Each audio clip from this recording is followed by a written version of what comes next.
ಶ್ರೀ ಗುರುದೇವ ದತ್ತ. ನನ್ನ ಆತ್ಮೀಯ ವೀಕ್ಷಕರಿಗೆ ಹಾರ್ದಿಕವಾದಂತಹ ಸ್ವಾಗತ. ವೀಕ್ಷಕರೇ, ಇವತ್ತಿನ ದಿವಸ ವಿಶೇಷವಾಗಿ ಮಹಾಲಯ ಅಮಾವಾಸ್ಯೆಯ ದಿವಸ ನಾವು ನಮ್ಮ ಪಿತೃಗಳನ್ನು ಉದ್ದೇಶಿಸಿ ಯಾವ ರೀತಿಯಾಗಿ ತರ್ಪಣವನ್ನು ಮಾಡಬೇಕು ಅಂತನ್ನೋದನ್ನು ನಾನು ಕಂಪ್ಲೀಟಾಗಿ ಈ ವಿಡಿಯೋದಲ್ಲಿ ನಾನು ವಿವರಿಸಿದ್ದೇನೆ. ದಯವಿಟ್ಟು ತಪ್ಪದೆ ಸಂಪೂರ್ಣವಾಗಿ ನೋಡಿಕೊಳ್ಳಿ. ಒಂದು ವೇಳೆ ನಮಗೆ ಪುರೋಹಿತರು ಈ ಸಂದರ್ಭದಲ್ಲಿ ಸಿಗದೇ ಇದ್ದಾಗ ನಾವಾಗಿಯೇ ಮನೆಯಲ್ಲಿ ಯಾವ ರೀತಿಯಾಗಿ ಮಾಡಿಕೊಳ್ಳಬೇಕು, ಅದಕ್ಕೆ ಬೇಕಾಗುವಂಥ ಸಾಮಾನುಗಳು ಯಾವುವು, ಅದೆಲ್ಲವನ್ನು ಯಾವ ರೀತಿಯಾಗಿ ನಾವು ತಯಾರಿ ಮಾಡಬೇಕು, ಇದೆಲ್ಲವನ್ನು ನಾನು ಬಹಳ ವಿವರವಾಗಿ ಈ ವಿಡಿಯೋದಲ್ಲಿ ನಾನು ಹೇಳಿಕೊಟ್ಟಿದ್ದೇನೆ. ದಯವಿಟ್ಟು ನೋಡಿ. ನಮ್ಮ ದತ್ತ ಚೈತನ್ಯ ಫೌಂಡೇಶನ್ಗೆ ಒಂದು ವೇಳೆ ಸಬ್ಸ್ಕ್ರೈಬ್ ಮಾಡದೇ ಇದ್ದರೆ ಖಂಡಿತವಾಗಿಯೂ ಸಬ್ಸ್ಕ್ರೈಬ್ ಮಾಡಿ, ಅನೇಕ ಉಪಯುಕ್ತ ಮಾಹಿತಿಯನ್ನು ನೋಡಿಕೊಳ್ಳಿ. ಇವತ್ತು ನಾನು ಈ ಸಂಕ್ಷಿಪ್ತವಾದಂತಹ ತರ್ಪಣ ವಿಧಿಯನ್ನು ಹೇಳ್ತಾ ಇದ್ದೇನೆ. ಮೊದಲಿಗೆ ಸಾಮಾನುಗಳನ್ನು ನೋಡ್ತೇವೆ. ನೋಡಿ, ಸಾಮಾನುಗಳು ಏನೇನು ಬೇಕು ನೋಡಿ. ಕಪ್ಪು ಎಳ್ಳು, ಅಕ್ಕಿ, ಅಡಿಕೆ, ಚಿಲ್ಲರೆ, ಥಾಲಿ, ತಟ್ಟೆ, ಸೌಟು ಅಂದರೆ ಉದ್ಧರಣೆ ಪಾತ್ರೆ ಅಂತ ನಾವೆಲ್ಲ ಹೇಳ್ತೀವಲ್ಲ ಅದು. ಅದೇ ರೀತಿಯಾಗಿ ಒಂದು ಕಲಶ ನೀರು, ತಾಮ್ರದ ಪಾತ್ರೆಯಲ್ಲಿ ಒಂದು ಕಲಶ ನೀರಿಟ್ಕೊಳ್ಳಿ. ಒಂದಷ್ಟು ಹೂವು, ಬಿಳಿ ಹೂವು ಆಗಿದ್ದರೆ ಒಳ್ಳೆಯದು, ತುಳಸಿ ಬೇಕೇ ಬೇಕು. ಗಂಧ, ಬಿಳಿ ಗಂಧ ಆದರೆ ಒಳ್ಳೆಯದು, ದರ್ಭೆ ಇದು ಅಂಗಡಿಯಲ್ಲಿ ಸಿಗುತ್ತೆ. ಕೂತ್ಕೊಳ್ಳಿಕ್ಕೆ ಒಂದು ಆಸನ, ಪೂರ್ವಕ್ಕೆ ಮುಖ ಮಾಡಿ ಕೂತ್ಕೊಳ್ಬೇಕು. ಅದೇ ರೀತಿಯಾಗಿ ಮೊದಲಿಗೆ ಆಚಮನವನ್ನು ಮಾಡಿಕೊಂಡು ಅದನ್ನು ತಿಳ್ಕೊಳ್ಳಿ, ಆಚಮನ ಯಾವ ರೀತಿಯಾಗಿ ಮಾಡಬೇಕು ಅಂತ ಹೇಳಿಬಿಟ್ಟು. ಅದಾದಮೇಲೆ ದರ್ಭೆಯ ಒಂದು ಪವಿತ್ರವನ್ನು ಮಾಡಿಕೊಂಡು ಆ ದರ್ಭೆಯ ಪವಿತ್ರವನ್ನು ಕೈಯಲ್ಲಿ ಹಾಕ್ಕೊಳ್ಳಿ, ಅಥವಾ ಬರೀ ದರ್ಭೆಯನ್ನು ಕೈಯಲ್ಲಿ ಇಟ್ಟುಕೊಂಡ್ರೂ ಕೂಡ ಸಾಕು. ದೇಶಕಾಲಾದಿಗಳನ್ನು ಉಚ್ಚರಿಸಿ ಸಂಕಲ್ಪವನ್ನು ಈ ರೀತಿಯಾಗಿ ಮಾಡಿಕೊಳ್ಳಿ. ನಾನು ಸಂಕಲ್ಪವನ್ನು ವಿವರಿಸಿ ಹೇಳ್ತೇನೆ ನೋಡಿ. ಮಮ ಪಿತ್ರಾದಿ ಸಮಸ್ತ ಪಿತೃಣಾಂ ಅಕ್ಷಯ್ಯ ಪುಣ್ಯಲೋಕ ಅವಾಪ್ತ್ಯರಥಂ ಮಹಾಲಯ ಶ್ರಾದ್ದಾಂಗಭೂತಂ ದೇವಪೂರ್ವಕಂ ತಿಲತರ್ಪಣಂ ಕರಿಷ್ಯೆ ಅಂತ ಸಂಕಲ್ಪವನ್ನು ಬಿಡಬೇಕು. ಆಮೇಲೆ ನಾನು ಹೇಳಿದ್ನಲ್ಲ, ಒಂದು ಕಲಶದಲ್ಲಿ ನೀರಿದೆ ಅಂತ ಹೇಳಿಬಿಟ್ಟು ಆ ಕಲಶಕ್ಕೆ ಪೂಜಾದಿಗಳನ್ನು ಮಾಡಿಕೊಳ್ಬೇಕು. ಅಂತಂದರೆ ಆ ಕಲಶದಲ್ಲಿ ಒಂದಷ್ಟು ಗಂಧವನ್ನು ಹಾಕಿ, ತುಳಸಿ ಹಾಕಿ, ಆಮೇಲೆ ಒಂದಷ್ಟು ಅಕ್ಷತೆ, ಎಳ್ಳು, ದರ್ಭೆಯನ್ನು ಹಾಕಿ, ಒಂದು ಅಡಿಕೆಯನ್ನು ಹಾಕಿ, ಒಂದು ಚಿಲ್ಲರೆಯನ್ನು ಅದರಲ್ಲಿ ಹಾಕಿ ಆ ನೀರನ್ನು ತಯಾರಿಸಿಕೊಳ್ಳಿ. ಆ ನೀರನ್ನು ತಯಾರಿಸಿಕೊಂಡ್ಬಿಟ್ಟು ಕಲಶಕ್ಕೆ ನಮಸ್ಕಾರವನ್ನು ಮಾಡಿ ತರ್ಪಣಕ್ಕೆ ಪ್ರಾರಂಭವನ್ನು ಮಾಡಿಕೊಳ್ಳಿ. ಮೊದಲಿಗೆ ದೇವತರ್ಪಣವನ್ನು ಬಿಡಬೇಕು. ಒಂದು ವೇಳೆ ನೀವು ಜನಿವಾರ ಹಾಕ್ಕೊಳ್ಳೋರಿದ್ದರೆ, ಅಂದರೆ ಯಜ್ಞೋಪವೀತ ನಿಮ್ಮಲ್ಲಿ ಇತ್ತು ಅಂತಂದರೆ ಸವ್ಯದಿಂದ ಅಕ್ಕಿಯನ್ನು ತೆಗೆದುಕೊಂಡು ಬಿಟ್ಟು 2 ಸಾರಿ ತರ್ಪಣವನ್ನು ಮಾಡಿಕೊಳ್ಳಿ. ಯಜ್ಞೋಪವೀತ ಇಲ್ಲದೇ ಇದ್ದರೆ ಮೈ ಮೇಲೆ ವಸ್ತ್ರವನ್ನು ಅಂತಂದರೆ ಉಪವೀತವನ್ನು, ಉಪ್ಪರಣೆಯನ್ನು ಹಾಕ್ಕೊಳ್ಳಿ, ಅದು ಕೂಡ ಪರವಾಗಿಲ್ಲ. ನೋಡಿ, ಮೊದಲು ದೇವತರ್ಪಣವನ್ನು ಅಕ್ಕಿಯನ್ನು, ಬಿಳಿ ಅಕ್ಕಿಯನ್ನು ಒಂದಷ್ಟು ಕೈಯಲ್ಲಿ ತೆಗೆದುಕೊಂಡು ಬಿಟ್ಟು ಈ ಮಂತ್ರದಿಂದ 2 ಸಾರಿ ತರ್ಪಣ ಪೂರ್ವಕ್ಕೆ ಕೊಡಿ. ಧೂರಿಲೋಚನ ಸೌನ್ಯಕಾನಾಂ ವಿಶ್ವೇಶಾನ್ ದೇವಾನಾಂ ವಿಶ್ವೇಶಾನ್ ದೇವಾನಾಂ ತರ್ಪಯಾಮಿ ತರ್ಪಯಾಮಿ. ಈ ಸ್ವಧಾ ನಮಸ್ತರ್ಪಯಾಮಿ ಬೇಡ, ತರ್ಪಯಾಮಿ ತರ್ಪಯಾಮಿ ಅಂತ ಹೇಳಿಬಿಡಿ. ಇದು ಸ್ವಲ್ಪ ತಪ್ಪು. ತರ್ಪಯಾಮಿ ತರ್ಪಯಾಮಿ. ಅದಾದ ನಂತರ ನೀವು ಅಪಸವ್ಯವನ್ನು ಮಾಡ್ಕೊಳ್ತಕ್ಕದ್ದು. ಅಪಸವ್ಯ ಅಂತಂದರೆ ಯಜ್ಞೋಪವೀತವನ್ನು ಈ ಕಡೆ ಮಾಡ್ಕೊಂಡ್ಬಿಟ್ಟು ಬಹಳ ಲಕ್ಷ್ಯ ಕೊಡಿ. ಈಗ ಒಂದೊಂದಾಗಿ ನಮ್ಮ ಪಿತೃಗಳನ್ನು ಉದ್ದೇಶಿಸಿ ತರ್ಪಣವನ್ನು ಮಾಡತಕ್ಕದ್ದು. ನೋಡಿ, ಯಾರಿಗೆ ತಂದೆ ಇಲ್ವೋ ಅವರು ಮಾತ್ರ ಈ ತರ್ಪಣವನ್ನು ಬಿಡತಕ್ಕದ್ದು. ಮೊದಲಿಗೆ ತಂದೆಯನ್ನು, ಅಸ್ಮತ್ ಪಿತರಂ ಅಂತಂದರೆ ತಂದೆ, ಅವರ ಹೆಸರು ಶರ್ಮಾಣಂ, ಗೋತ್ರ ಗೊತ್ತಿದ್ದರೆ ಗೋತ್ರಂ, ವಸುರೂಪಂ. ಸ್ವಧಾ ನಮಸ್ತರ್ಪಯಾಮಿ ಸ್ವಧಾ ನಮಸ್ತರ್ಪಯಾಮಿ ಸ್ವಧಾ ನಮಸ್ತರ್ಪಯಾಮಿ. ಸ್ವಲ್ಪ ದಕ್ಷಿಣದ ಕಡೆ ಮುಖ ಮಾಡಿ. ನೋಡಿ, ಹೆಬ್ಬೆಟ್ಟನ್ನು ಈ ರೀತಿಯಾಗಿ ಇಟ್ಟು ಬಿಟ್ಟು ಕಾಣಿಸ್ತಾ ಇದೆಯಾ ನಿಮಗೆ? ಈ ಹೆಬ್ಬೆಟ್ಟಿನಿಂದ 3 ಸಾರಿ ನೀರನ್ನು ಬಿಡ್ತಾ ಹೋಗಬೇಕು. ಚೆನ್ನಾಗಿ ನೋಡ್ಕೊಳ್ಳಿ. ಕೈ ಬಲಗೈಯನ್ನು ಈ ತರಹ ಇಟ್ಟುಕೊಂಡು ಹೆಬ್ಬೆಟ್ಟಿನಿಂದ ಬಿಡ್ತಾ ಹೋಗಿ. ಅದಾದ ನಂತರ ಪಿತಾಮಹಂ, ಪಿತಾಮಹ ಅಂತಂದರೆ ತಾತ, ಶರ್ಮಾಣಂ ಗೋತ್ರಂ ರುದ್ರರೂಪಂ.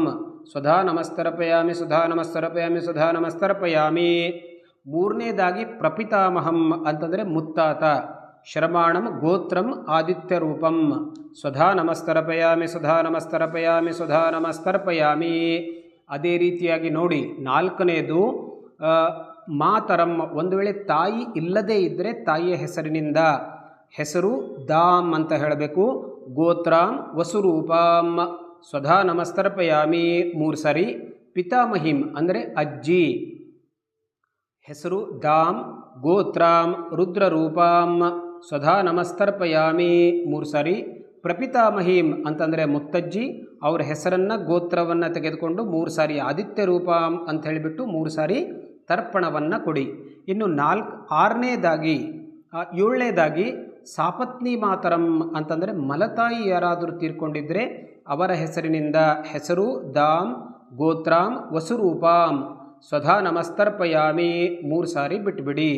ಅದಾದ ನಂತರ ನೋಡಿ ಮತ್ತೆ 3 ವರ್ಗ ಅಂತಂದರೆ ಮಾತಾಮಹಂ ಅಂತಂದರೆ ತಾಯಿಯ ತಂದೆ, ಅವರ ಹೆಸರು ಗೋತ್ರವನ್ನು ಉಚ್ಚಾರ ಮಾಡಿ ವಸುರೂಪಂ ಸ್ವಧಾ ನಮಸ್ತರ್ಪಯಾಮಿ ಅಂತ ಹೇಳಿಬಿಡಿ. ಮಾತುಃ ಪಿತಾಮಹಂ ಅಂದರೆ ತಾಯಿಯ ತಾತ, ತಾಯಿಯ ತಂದೆಯ ತಂದೆ. ಶರ್ಮಾಣಂ ಹೆಸರು, ಗೋತ್ರಂ, ರುದ್ರರೂಪಂ ಸ್ವಧಾ ನಮಸ್ತರ್ಪಯಾಮಿ ಅಂತ ಹೇಳಿ. ಅದಾದ ನಂತರ ಮಾತುಃ ಪ್ರಪಿತಾಮಹಂ ತಾಯಿಯ ಮುತ್ತಾತ, ಅವರ ಹೆಸರಿನಿಂದ ಶ್ರಮಾಣಂ, ಗೋತ್ರಂ, ಆದಿತ್ಯರೂಪಂ ಸ್ವಧಾ ನಮಸ್ತರ್ಪಯಾಮಿ ಸ್ವಧಾ ನಮಸ್ತರ್ಪಯಾಮಿ ಸ್ವಧಾ ನಮಸ್ತರ್ಪಯಾಮಿ. ಇದಾದ ನಂತರ ಮಾತಾಮಹೀಂ ಅಂತಂದರೆ ತಾಯಿಯ ತಾಯಿ, ಹೆಸರು ದಾಮ್, ಗೋತ್ರಾಂ, ವಸುರೂಪಾಂ ಸ್ವಧಾ ನಮಸ್ತರ್ಪಯಾಮಿ 3 ಸಾರಿ ಹೇಳಿ. ಮಾತುಃ ಪಿತಾಮಹೀಂ ತಾಯಿಯ ಅಜ್ಜಿ, ದಾಮ್, ಗೋತ್ರಾಂ, ರುದ್ರರೂಪಾಂ.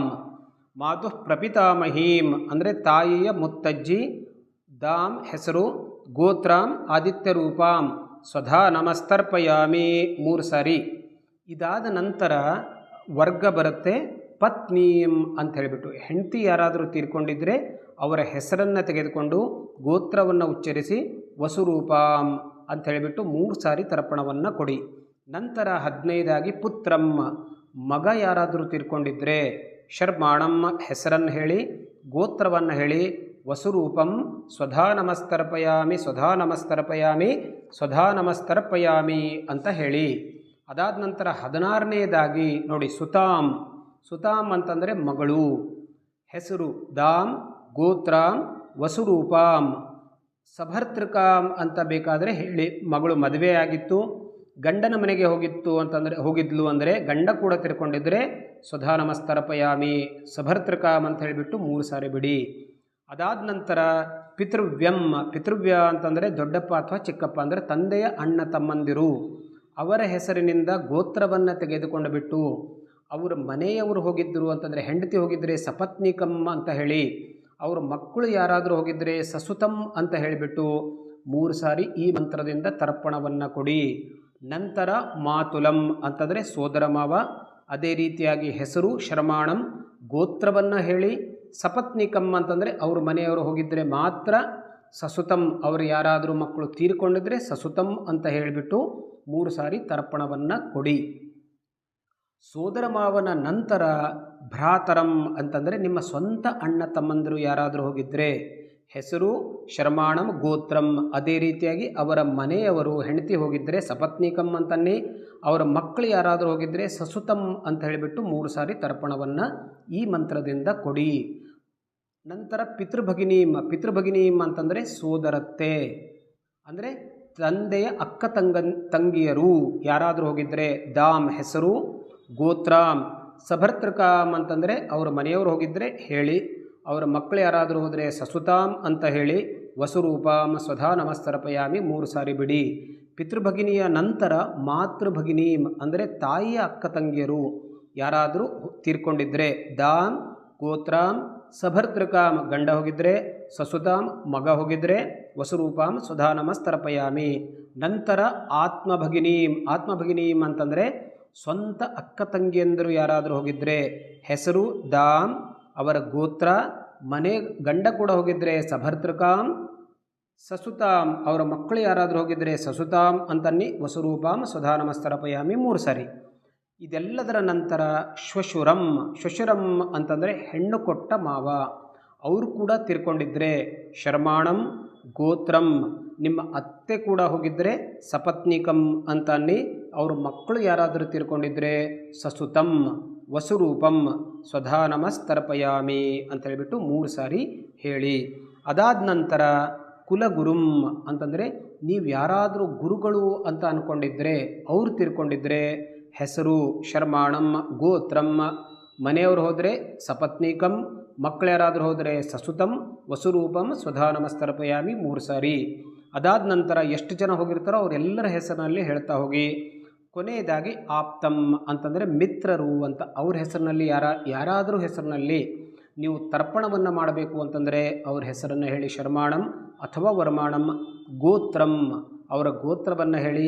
ಮನೆಯವರು ಹೋದರೆ ಸಪತ್ನೀಕಂ, ಸಸುತಂ, ವಸುರೂಪಂ ಸ್ವಧಾ ನಮಸ್ತರ್ಪಯಾಮಿ 3 ಸಾರಿ. ಇಷ್ಟೆಲ್ಲ ಮಾಡಿದ್ರೆ ನಿಮ್ಮ ಎಲ್ಲ ವರ್ಗ ಮುಗಿದಾಗಾಯಿತು.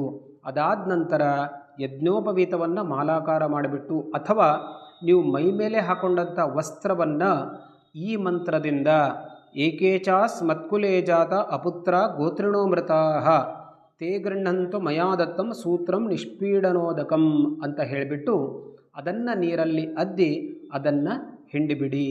ಇಷ್ಟು ಮಾಡಿದ್ರೆ ನಿಮ್ಮ ತರ್ಪಣ ವಿಧಿ ಮುಗಿದಾಗತ್ತೆ. ಆಮೇಲೆ ಕೈಯಲ್ಲಿನ ದರ್ಭೆಯನ್ನು ತೆಗೆರಿ ಅಥವಾ ಪವಿತ್ರವನ್ನು ತೆಗೆದುಬಿಟ್ಟು ಒಂದಷ್ಟು ಆಚಮನವನ್ನು ಮಾಡಿಕೊಂಡ್ಬಿಟ್ಟು ಆಮೇಲೆ ಪುರೋಹಿತರಾದಿಗಳಿಗೆ ಒಂದಷ್ಟು ಧಾನ್ಯವನ್ನು ಅಥವಾ ದಕ್ಷಿಣೆಯನ್ನು ದಾನವನ್ನು ಮಾಡಿ. ಇದರಿಂದ ನಿಮ್ಮ ಪಿತೃಗಳು ಸಂತುಷ್ಟರಾಗ್ತಾರೆ, ಪಿತೃದೋಷ ಪರಿಹಾರವಾಗುತ್ತೆ. ಒಳ್ಳೆಯದಾಗಲಿ. ಗುರುದೇವ ದತ್ತ.